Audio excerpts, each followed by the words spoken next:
Hey, how you doing, guys? I've actually got a really interesting topic for this week, another one, and this comes from an experience I recently had.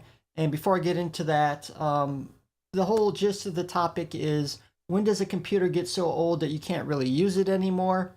And I love using, I'll typically buy stuff brand new or even used if it's real good condition and use it for as long as I can, or might even sell it. But I usually keep it as for long as I can until it doesn't work anymore, or upgrade it, especially with computers and things like that. And I've got some old stuff here. I've got a Mac Pro 2009 that I've been running for 10 years. With some workarounds, I'm able to run the latest Mac OS Mojave on it, and it's still useful, so I still use it as a backup machine. And recently, my wife wanted to use just a machine to get on the internet only for her work. She's opening up a business, and she just needed something to get on the internet. And I've actually let her use one of my older Mac Pros for her home computer.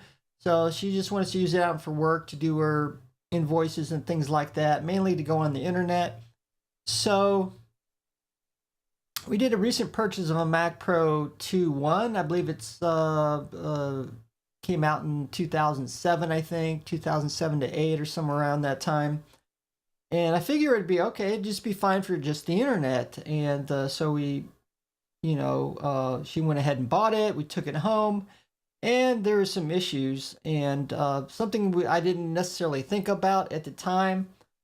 The Mac Pro 2.1 is the latest version you can update it to is Mac OS Lion, and Apple, with most of their computers, you can only have support for so long. Once you get to the around the 7-year mark, that's when it starts becoming obsolete vintage, and they stop supporting it in system updates and operating systems and things like that. And so one of the problems I found is some of the, for instance, Safari, just for the web browser to gain the internet.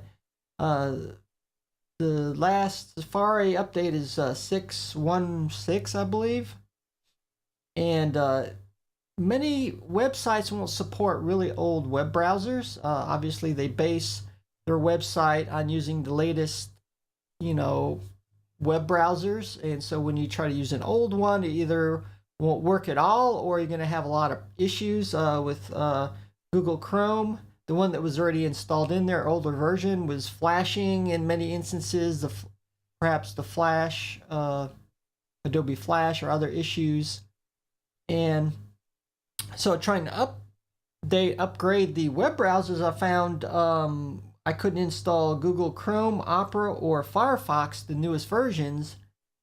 And so uh, for things like even just web browsing, you're going to have some issues. Um, uh, Also comes with security updates. I mean, if you're using an old browser, an old operating system, you have issues with security updates. You got to think about as well. Of course, there are ways around this, and that's why I love Linux so much. I mainly stick with Mac OS because it's simply the fastest for me.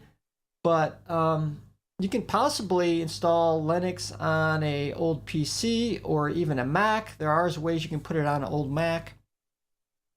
And if you can install and run Linux fine on your older computer, you now have access to the latest web browsers. You can install Google Chrome, Chromium. Safari, I'm not sure if it runs on Linux. Certain versions of even an Internet Explorer, once they release the Chromium based version. And you're going to have access to the latest security updates. So that's why I like Linux so much. So keep those things in mind if you are getting an old computer or going to repurpose an older one that someone gives you, that there may be issues like that. And then you may even think of turning in your computer a recycle center. But I usually try to keep my computers and upgrade them to make them last as long as possible. That's why I love my 2009 Mac Pro for many things. Backup machines, still do video editing and other things. Well, keep that in mind. I thought it would be a good topic. So thanks for watching and see you guys later.